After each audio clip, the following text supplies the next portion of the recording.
नमस्कार विद्यार्थी मित्रांनो, स्वागत आहे तुमचं आपल्या या यूट्यूब चॅनलवर। तुम्ही जर या चॅनलवर नवीन असाल तर सबस्क्राइब करायला विसरू नका। आज आपण पाहणार आहोत वर्ग 8वी विषय भूगोल प्रकरण 7वे लोकसंख्या।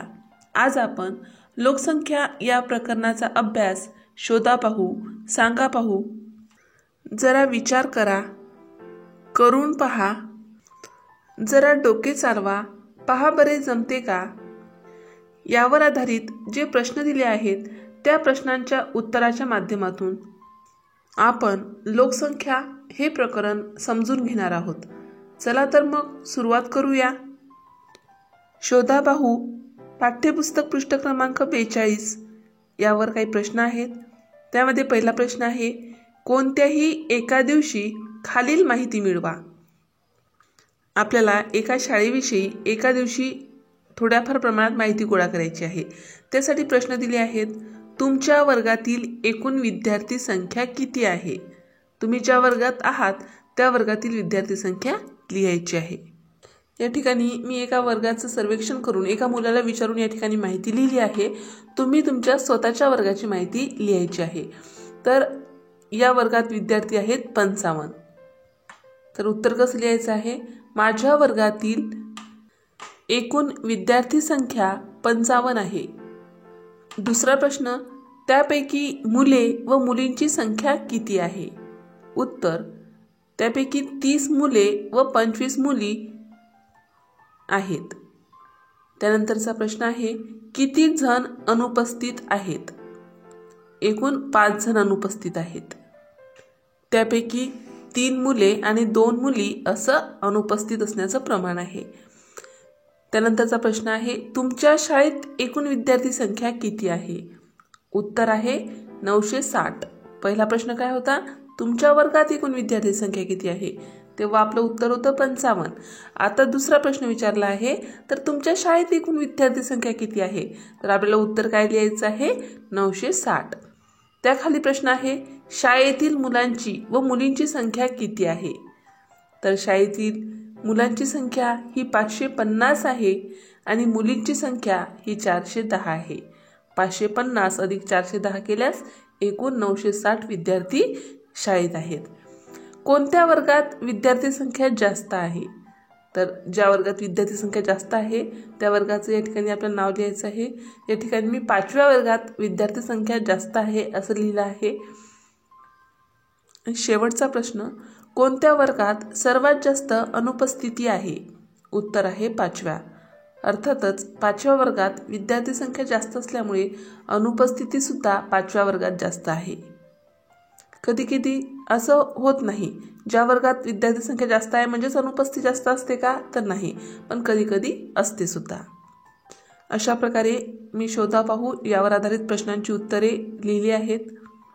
हे एक प्रकारचं उदाहरण मी तुम्हाला सांगितलं आहे। अशाच प्रकारचं तुम्ही तुमच्या वर्गाची, तुमच्या शाळेची माहिती लिहायची आहे। सांगा पाहू पाठ्यपुस्तक पृष्ठ क्रमांक 42 यावर एक तक्ता दिला आहे। तक्त्यामध्ये लिहून दिला आहे, तपशील आहे, बदल आहेत, बदल हे प्लस मायनस मध्ये आहेत, अ शहर आणि ब शहर याविषयी आकडेवारी दिली आहे। तपशील बघा कसा आहे, एकूण लोकसंख्या 2016, एकूण जन्मलेली मुले, मृत्यू पावलेली लोकसंख्या, बाहेरून आलेले, बाहेर गेलेले, एकूण लोकसंख्या 2017। त्यामध्ये आपल्याला लिहायचं आहे बदल कसे झाले, अ शहरामध्ये काय झालं, ब शहरामध्ये काय झालं, हे तक्त्यामध्ये व्यवस्थित माहिती भरून दिली आहे आणि त्याखाली प्रश्न दिले आहेत। त्या प्रश्नाचे उत्तर तक्त्याला अनुसरून लिहायचे आहेत। त्यासाठी तक्त्याचे व्यवस्थित निरीक्षण करा, तक्त्याचे वाचन सुद्धा केले तरी चालेल। तक्त्यावर आधारित पहिला प्रश्न, कोणत्या शहरात जन्माला आलेली मुले जास्त आहेत। उत्तर, ब शहरात जन्माला आलेली मुले जास्त आहेत। तक्त्यामध्ये बघा, ब शहरात किती मुले जन्मली, तर 2750 आणि अ शहरात किती आहेत 2000, म्हणजेच जास्त जन्म मुलांचे कोणत्या शहरात झाले, तर तक्त्याप्रमाणे ब शहरात झाले। दुसरा प्रश्न, मृतांची संख्या कोणत्या शहरात जास्त आहे। उत्तर, मृतांची संख्या ब शहरात जास्त आहे? तक्त्यामध्ये बघा, ब शहरात मृतांची संख्या ही 2200 आहे आणि अ शहरात 1500 आहे. म्हणजेच ब शहरात मृतांची संख्या काय आहे? जास्त आहे. असं उत्तर आपल्याला लिहायचं आहे. उत्तर लिहिताना आकडेवारी नाही लिहिली तरी चालेल. अ शहर किंवा ब शहर असं आपण उत्तर लिहायचं आहे. त्यानंतरचा प्रश्न आहे, अंतःस्थलांतर व बहिस्थलांतरातील आकडेवारी यावरून अंतःस्थलांतरण कोठे जास्त आहे? उत्तर, अंतःस्थलांतर व बहिस्थलांतरातील आकडेवारी अंतःस्थलांतर अ शहरात जास्त आहे. त्यानंतरचा प्रश्न आहे, दोन्ही शहरात 2017तील लोकसंख्येची गणना करा. उत्तर, अ शहरात 2017तील लोकसंख्या 1,21,500 आणि ब शहरात 2017तील लोकसंख्या 1,20,550 अशी आहे. त्यानंतरचा प्रश्न आहे, एकंदरीत सर्व बाबींचा विचार करता लोकसंख्येची वाढ एका वर्षात कोणत्या शहरात जास्त झाली आहे? एकंदरीत सर्व बाबींचा विचार करता लोकसंख्येची वाढ एका वर्षात अ शहरात जास्त झाली आहे. 6वा प्रश्न, जन्मलेली एकूण मुले दिली आहेत. ही संख्या दर हजारी लोकसंख्येला किती होईल ते सांगा. याला काय म्हणतात? उत्तर, जन्मलेली एकूण मुले दिली आहेत. ही संख्या दर हजारी लोकसंख्येला 20 होईल. याला जन्मदर म्हणतात. आणि 7वा शेवटचा प्रश्न, मृत्यू पावलेली संख्या दर हजारी लोकसंख्येला किती होईल ते सांगा. याला काय म्हणतात? उत्तर, मृत्यू पावलेली संख्या दर हजारी लोकसंख्येला 25 होईल. याला मृत्यूदर म्हणतात. अशा प्रकारे आपण सांगा पाहू यामध्ये दिलेला तक्ता त्याला आधारे किंवा त्याला अनुसरून प्रश्नांची उत्तरे लिहिली आहेत. जरा विचार करा. पाठ्यपुस्तक पृष्ठ क्रमांक 44 यावर प्रश्न दिला आहे. क्षेत्रफळाच्या दृष्टीने राजस्थान हे मोठे राज्य असले तरीही लोकसंख्या मात्र कमी आहे. कोणत्या भौगोलिक घटकाचा हा परिणाम असावा? उत्तर, राजस्थानच्या पश्चिम भागात थरचे वाळवंट पसरलेले आहे. या भौगोलिक घटकाच्या परिणामामुळे क्षेत्रफळाच्या दृष्टीने राजस्थान हे मोठे राज्य असले तरीही लोकसंख्या मात्र कमी आहे. सांगा पाहू पाठ्यपुस्तक पृष्ठ क्रमांक 44 यावर संज्ञा दिली आहे. पुरुष, कुमार, निरक्षर, बालक, बेरोजगार, शिशु, साक्षर, ग्रामीण, कार्यरत गट, नागरी, स्त्री, वृद्ध, युवक, अवलंबित गट, प्रौढ. वरील संज्ञांचे खालील घटकांतर्गत वर्गवारी करा. वर्गवारी करण्यासाठी घटक आहेत लिंग, वय, ग्रामीण, नागरी, साक्षरता, कार्यक्षम.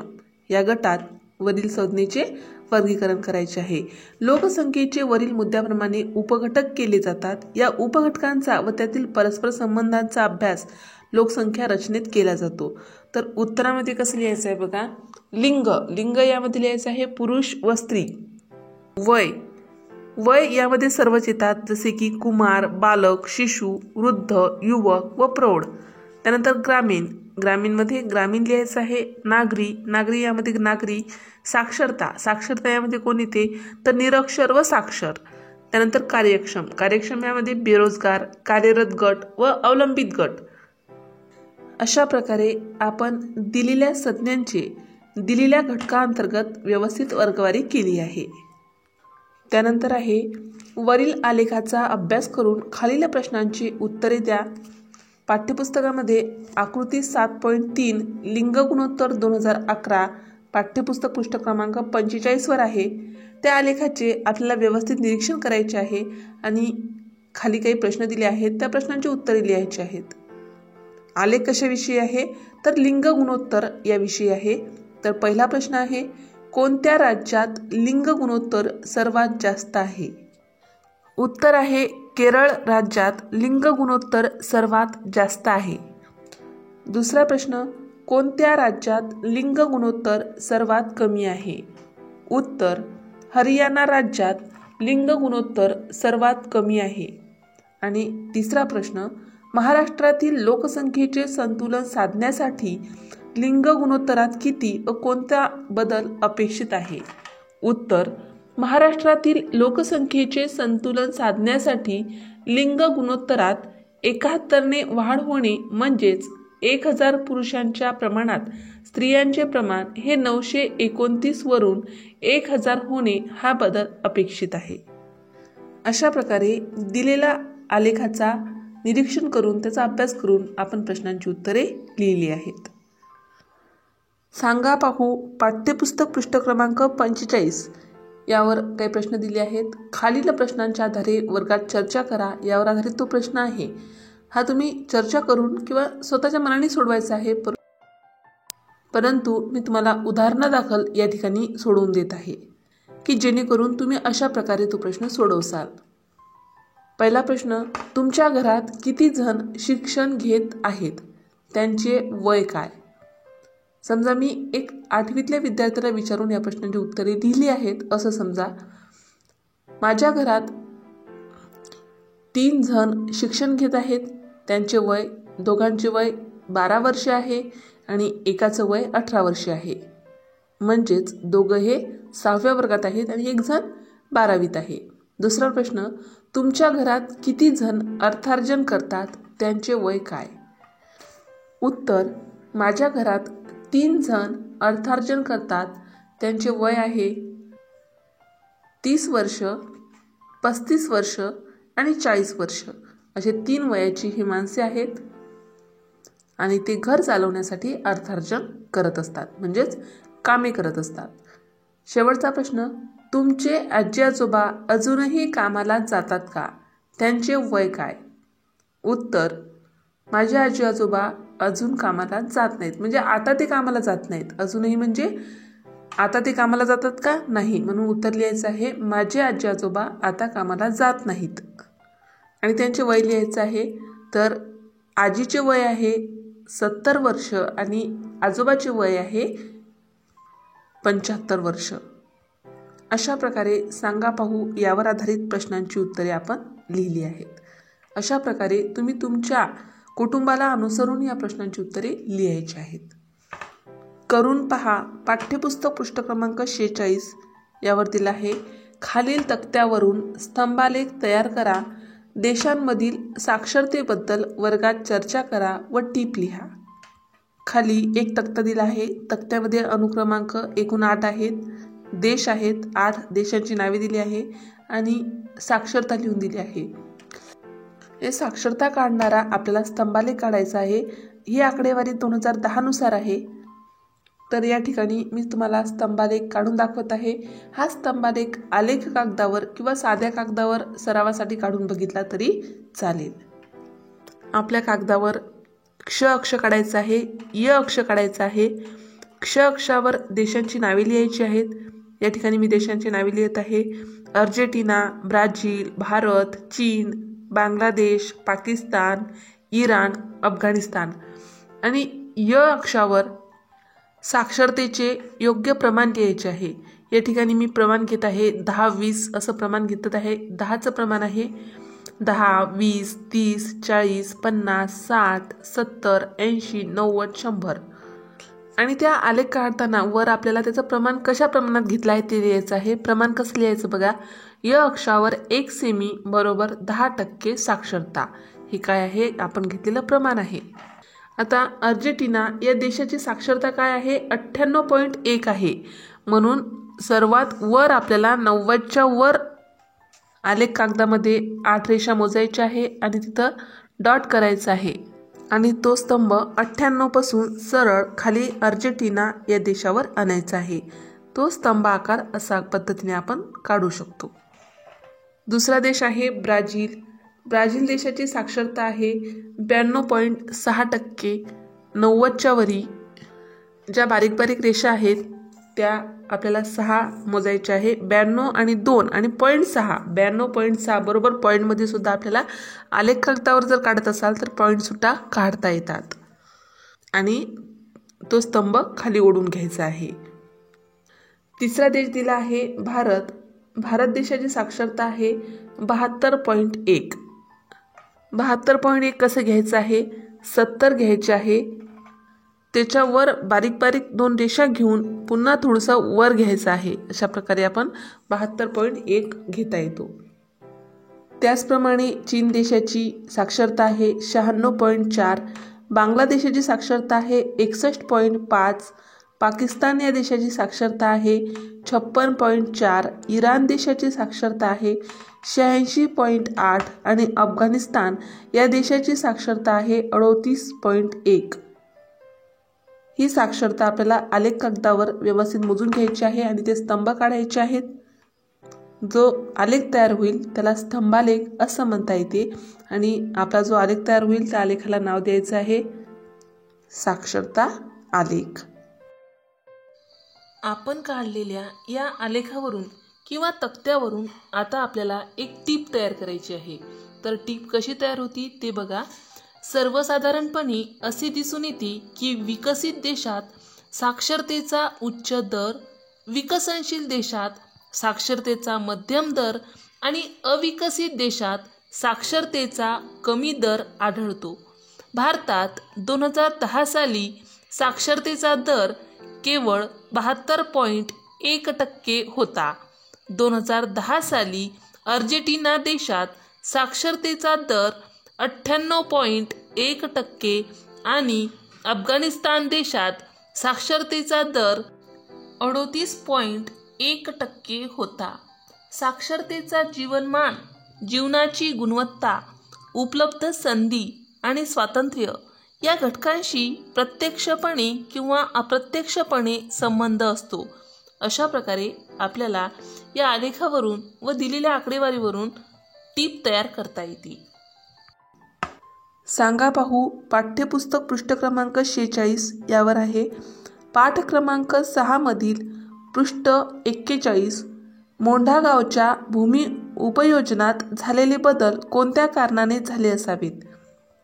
या ठिकाणी पृष्ठ क्रमांक 41 यावर दिलेली आकृती आहे, त्याचे निरीक्षण करा. पहिला प्रश्न, भूमी उपयोजनात झालेले बदल कोणत्या कारणाने झाले असावेत या प्रश्नाची उत्तर लिहायचे आहे. तर मोंढा गावच्या भूमी उपयोजनात झालेले बदल वाढती लोकसंख्या या कारणाने झाले असावेत. दुसरा प्रश्न, हे बदल कोणत्या प्रकारचे आहेत. उत्तर, मोंढा गावातील कृषी जमीन हे जमिनीचे उपयोजन घटत जात आहे. या उलट जमिनीचे बिगर शेती कारणांसाठीचे औद्योगिक क्षेत्र, निवासी क्षेत्र उपयोजन वाढत आहे. तिसरा प्रश्न, या बदलांमुळे लोकसंख्येतही बदल झाला असेल काय व कोणता. उत्तर, या बदलांमुळे मोंढा गावातील अंतःस्थलांतराचे प्रमाण वाढत गेले असेल, परिणामी मोंढा गावच्या एकूण लोकसंख्येत वाढ झाली असावी. त्यानंतर आहे सांगा पाहू पाठ्यपुस्तक पृष्ठ क्रमांक 46 तक्त्याच्या आधारे उत्तरे द्या. खाली एक तक्ता दिला आहे, तक्त्यामध्ये देश आहेत आणि स्थलांतरित होऊन आलेल्या लोकसंख्येची टक्केवारी आहे. तक्त्याचे काळजीपूर्वक निरीक्षण करायचे आहे. शक्य असल्यास व्यवस्थित वाचन सुद्धा करा. आपल्या पाठ्यपुस्तकावर आहे, शिवाय या ठिकाणी मी तुम्हाला स्क्रीनवर सुद्धा तक्ता दाखवत आहे. तक्त्यावर आधारित पहिला प्रश्न आहे, कोणकोणत्या देशातील लोकसंख्येमध्ये स्थलांतरितांचे प्रमाण 10% पेक्षा कमी आहे. उत्तर, अफगाणिस्तान, ब्राझील, बांगलादेश, भारत आणि ग्रेट ब्रिटन या देशातील लोकसंख्येमध्ये स्थलांतरितांचे प्रमाण 10% पेक्षा कमी आहे. दुसरा प्रश्न, स्थलांतरित लोकसंख्या 10% ते 20% असणारे देश कोणते. उत्तर, जर्मनी व अमेरिकेची संयुक्त संस्थाने हे स्थलांतरित लोकसंख्या 10% ते 20% असणारे देश होत. त्यानंतरचा प्रश्न आहे, स्थलांतरित लोकसंख्या 20% पेक्षा जास्त असलेले देश कोणते.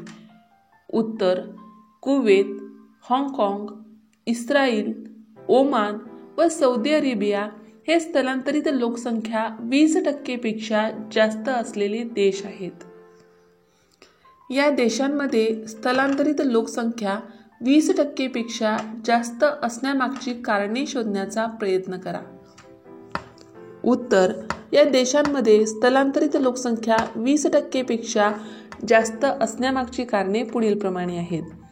या देशातील काही देशात खनिज तेल व इतर नैसर्गिक साधनसंपत्तीचा मुबलक प्रमाणात साठा उपलब्ध असणे, या देशात रोजगाराच्या संधी उपलब्ध असणे, या देशात मनुष्यबळाची मोठ्या प्रमाणात मागणी असणे इत्यादी. त्यानंतरचा प्रश्न आहे, कोणत्याही 2 देशांसाठी विभाजित वर्तुळे काढा. उत्तर, या ठिकाणी कुवेत आणि ओमान या 2 देशांची विभाजित वर्तुळे काढली जात आहेत. पहिले आपण कुवेतचं बघूया. कुवेत देशात स्थलांतरित होऊन आलेल्या लोकसंख्येची टक्केवारी दाखवणारे विभाजित वर्तुळ आहे. वर्तुळामध्ये आकडेवारी लिहिली आहे. 62.11% स्थलांतरित लोकसंख्या आहे. ज्या ठिकाणी आकडेवारी लिहून दिली आहे तेवढा भाग आहे तो स्थलांतरित लोकसंख्येचा आहे. सूचीवरून सुद्धा आपल्या लक्षात येते. आणि दुसरा आहे ओमान देश. ओमान देशात स्थलांतरित होऊन आलेल्या लोकसंख्येची टक्केवारी दाखवणारे विभाजित वर्तुळ.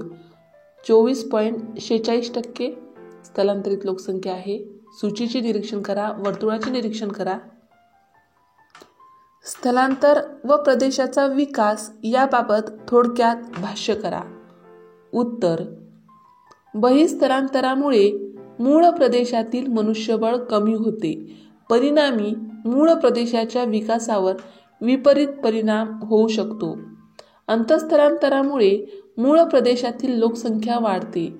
परिणामी तेथील साधनसंपत्तीवर ताण पडून विकासावर विपरीत परिणाम होऊ शकतो. मर्यादित प्रमाणातील स्थलांतरामुळे मनुष्यबळाची गतिमानता वाढते व प्रादेशिक विकासावर अनुकूल परिणाम दिसून येतो. जरा डोके चालवा. पाठ्यपुस्तक पृष्ठ क्रमांक 47 यावर प्रश्न आहे.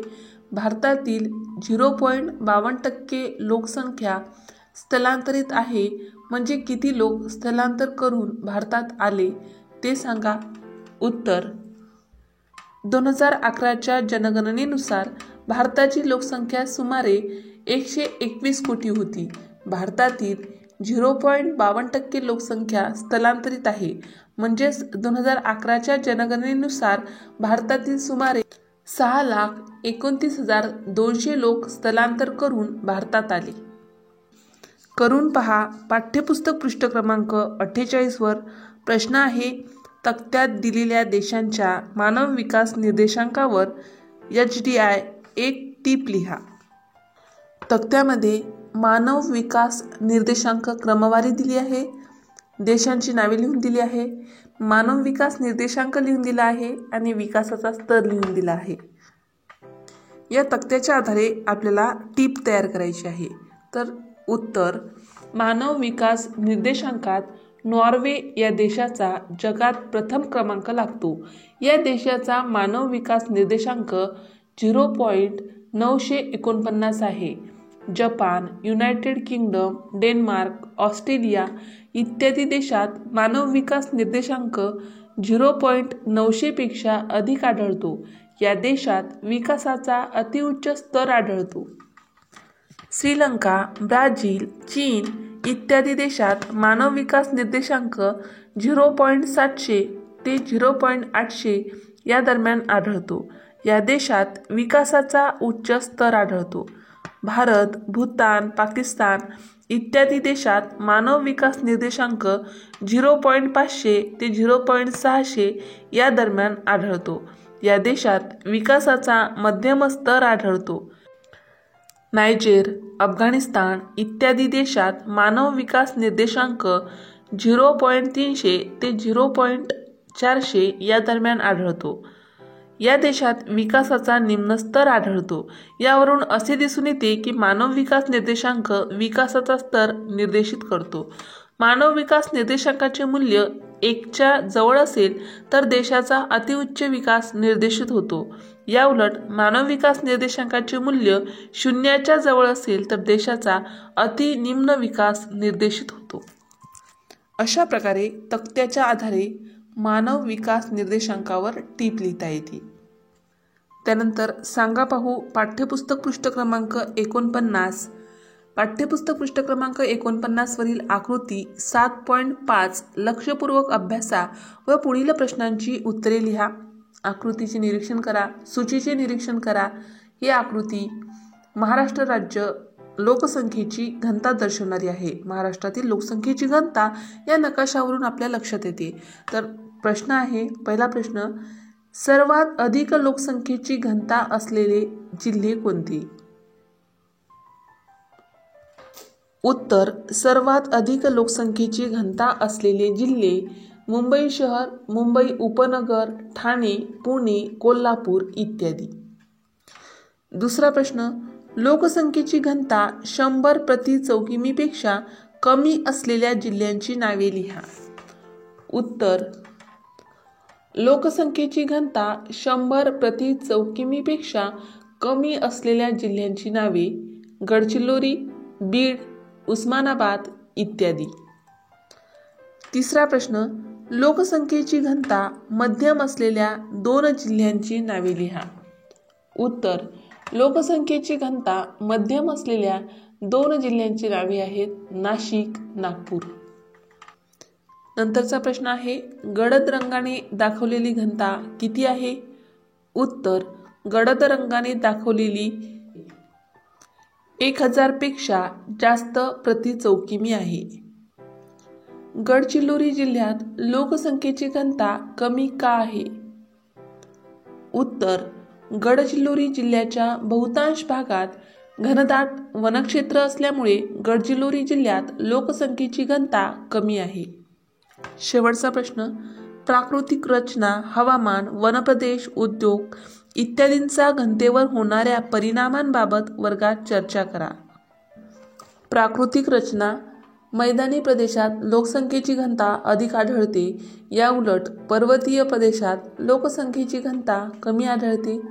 हवामान, पर्जन्यमान व तापमान यांचे प्रमाण मध्यम असलेल्या प्रदेशात लोकसंख्येची घनता अधिक आढळते, याउलट पर्जन्यमान व तापमान यांचे प्रमाण खूप कमी किंवा खूप जास्त असलेल्या प्रदेशात लोकसंख्येची घनता कमी आढळते. वनप्रदेश, वनप्रदेशाचे प्रमाण कमी असलेल्या प्रांतात लोकसंख्येची घनता अधिक आढळते, याउलट वनप्रदेशाचे प्रमाण जास्त असलेल्या प्रांतात लोकसंख्येची घनता कमी आढळते. उद्योग, उद्योगांचा विकास अधिक प्रमाणात झालेल्या प्रदेशात लोकसंख्येची घनता अधिक आढळते, याउलट उद्योगांचा विकास कमी प्रमाणात झालेल्या प्रदेशात लोकसंख्येची घनता कमी आढळते. अशा प्रकारे प्राकृतिक रचना, हवामान, वनप्रदेश, उद्योग इत्यादीवर लोकसंख्येची घनता अवलंबून आहे. जरा डोके चालवा. पाठ्यपुस्तक पृष्ठ क्रमांक 50 वर प्रश्न आहे, कमी लोकसंख्या व जास्त लोकसंख्या यामधील फरक, फायदे, तोटे खालील वैशिष्ट्यानुसार सांगा. तक्त्यामध्ये मुद्दे लिहून दिले आहे. त्या मुद्द्याला अनुसरून कमी लोकसंख्या आणि जास्त लोकसंख्या असेल तर काय फायदे आहेत, काय तोटे आहेत ते आपल्याला मुद्द्यानुसार लिहायचं आहे. तर पहिला मुद्दा आहे दरडोई भूक्षेत्र. कमी लोकसंख्या असेल तर कमी लोकसंख्येमुळे दरडोई भूक्षेत्रात वाढ होते आणि जास्त लोकसंख्या असेल तर जास्त लोकसंख्येमुळे दरडोई भूक्षेत्रात घट होते. दुसरा मुद्दा आहे अन्नधान्य. कमी लोकसंख्या असेल तर कमी लोकसंख्येमुळे अन्नधान्य पुरेशा प्रमाणात उपलब्ध होऊ शकते. जास्त लोकसंख्या असेल तर जास्त लोकसंख्येमुळे अन्नधान्याचा तुटवडा होऊ शकतो. तिसरा मुद्दा साधनसंपत्ती. कमी लोकसंख्या असेल तर कमी लोकसंख्येमुळे साधनसंपत्ती पुरेशा प्रमाणात उपलब्ध होऊ शकते आणि जास्त लोकसंख्या असेल तर त्यामुळे जास्त लोकसंख्येमुळे साधनसंपत्तीवर ताण पडू शकतो. त्यानंतर आहे दरमानशी उत्पन्न. हा मुद्दा दिला आहे. कमी लोकसंख्येमुळे दरमानशी उत्पन्नात वाढ होते तर जास्त लोकसंख्येमुळे दरमानशी उत्पन्नात घट होते. त्यानंतरचा मुद्दा आहे पायाभूत सेवा व सुविधा. कमी लोकसंख्येमुळे पायाभूत सेवा व सुविधा प्रमाणात उपलब्ध होऊ शकतात. जास्त लोकसंख्येमुळे पायाभूत सेवा व सुविधा यावर ताण पडू शकतो. त्यानंतरचा मुद्दा आहे अनुत्पादक उपभोक्त्यांचे प्रमाण. कमी लोकसंख्येत अनुत्पादक उपभोक्त्यांचे प्रमाण तुलनेने कमी असते. जास्त लोकसंख्येत अनुत्पादक उपभोक्त्यांचे प्रमाण तुलनेने अधिक असते. त्यानंतर आहे नियोजन.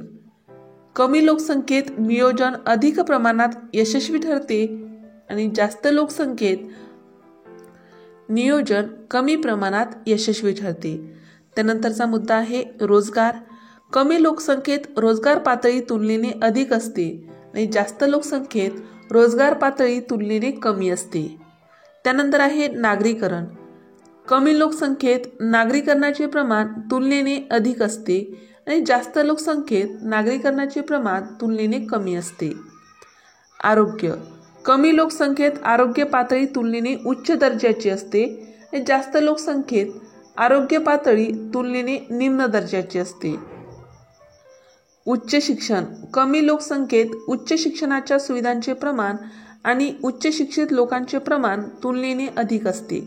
जास्त लोकसंख्येत उच्च शिक्षणाच्या सुविधांचे प्रमाण आणि उच्च शिक्षित लोकांचे प्रमाण तुलनेने कमी असते. सामाजिक परिस्थिती. कमी लोकसंख्येत सामाजिक परिस्थिती तुलनेने अधिक सकारात्मक असते आणि जास्त लोकसंख्येत सामाजिक परिस्थिती तुलनेने कमी सकारात्मक असते. अशा प्रकारे कमी लोकसंख्या व जास्त लोकसंख्या यामधील फरक, फायदे तोटे आपण लिहिले आहेत. त्यानंतर पहा बरे जमते का पाठ्यपुस्तक पृष्ठ क्रमांक 50 वर भारतात गेल्या 2 शतकात कुटुंबातील सदस्य संख्या कमी होत गेली तरीही देशाची लोकसंख्या वाढत आहे, असे का झाले असावे ते शोधा. या ठिकाणी एक चित्र सुद्धा दिलं आहे. कुटुंबासंबंधित ते चित्र आहे. त्या कुटुंबाचे फोटो या ठिकाणी दाखवत आहेत. त्याचे निरीक्षण करा आणि प्रश्नाचे उत्तर पुढील प्रमाणे. भारतात गेल्या 2 शतकात मृत्यूदर झपाट्याने घटला. या उलट भारतात गेल्या 2 शतकात जन्मदर अत्यंत संथ गतीने घटला. परिणामी भारतात गेल्या 2 शतकात कुटुंबातील सदस्य संख्या कमी होत गेली तरीही देशाची लोकसंख्या वाढत आहे. त्यानंतर आहे जरा डोके चालवा. पाठ्यपुस्तक पृष्ठ क्रमांक 51. प्रश्न आहे भारताची लोकसंख्या जनगणना 2011 नुसार 121 कोटी आहे. घरगुती वापरासाठी माणशी दररोज 50 लिटर पाणी वापरले जाते. याचा विचार करता भारतात फक्त घरगुती वापरासाठी रोज एकूण किती पाणी लागत असेल?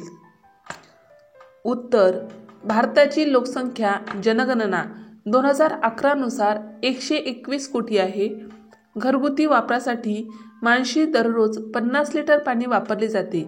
याचा विचार करता भारतात फक्त घरगुती वापरासाठी रोज एकूण 6050 कोटी लिटर पाणी लागत असेल. त्यानंतर आहे तक्ता पूर्ण करा. पाठ्यपुस्तक पृष्ठ क्रमांक 44 वर एक तक्ता दिला आहे. तक्त्यामध्ये अनुक्रमांक लिहून दिला आहे, राज्य लिहून दिलं आहे, लोकसंख्या 2011 नुसार लिहून दिली आहे, क्षेत्रफळ चौकिमी लिहून दिली आहे. आपल्याला घनता लिहायची आहे. तर घनता हा तक्ता आपण पूर्ण करूया. उत्तर प्रदेश या राज्याची घनता आहे 829.35. महाराष्ट्र या राज्याची घनता आहे 365.19. तमिळनाडू या राज्याची घनता आहे 558.41. राजस्थान या राज्याची घनता आहे 20.02. मणिपूर या राज्याची घनता आहे 121.90 आणि गोवा या राज्याची घनता आहे 393.98. अशा प्रकारे तक्ता पूर्ण करा. यामध्ये जो तक्ता दिला आहे तो तक्ता या ठिकाणी आपण पूर्ण केला आहे. अशा प्रकारे प्रकरण 7 लोकसंख्या या प्रकरणामधील शोधा पाहू, सांगा पाहू, पहा बरे जमते का, करून पहा, जरा डोके चालवा, तक्ता पूर्ण करा यावर आधारित प्रश्नांची उत्तरे आपण अभ्यासली आहेत. अशाच प्रकारचे विविध वर्गाचे विविध विषयाचे स्वाध्याय संबंधित व्हिडिओ पाहण्यासाठी आपल्या या चॅनलला सबस्क्राईब करा. आम्ही बनवलेले हे व्हिडिओ लवकरात लवकर तुमच्यापर्यंत पोहोचण्यासाठी बाजूला दिलेल्या बेल आयकॉन बटनवर क्लिक करा. तुम्हाला जर हा व्हिडिओ आवडला असेल तर लाईक करा, मित्रमैत्रिणींमध्ये शेअर करा. काही समस्या असेल, काही अडचण असेल तर कमेंट करा. आणि सर्वात महत्त्वाचं म्हणजे तुम्ही हा व्हिडिओ शेवटपर्यंत पाहिल्याबद्दल धन्यवाद.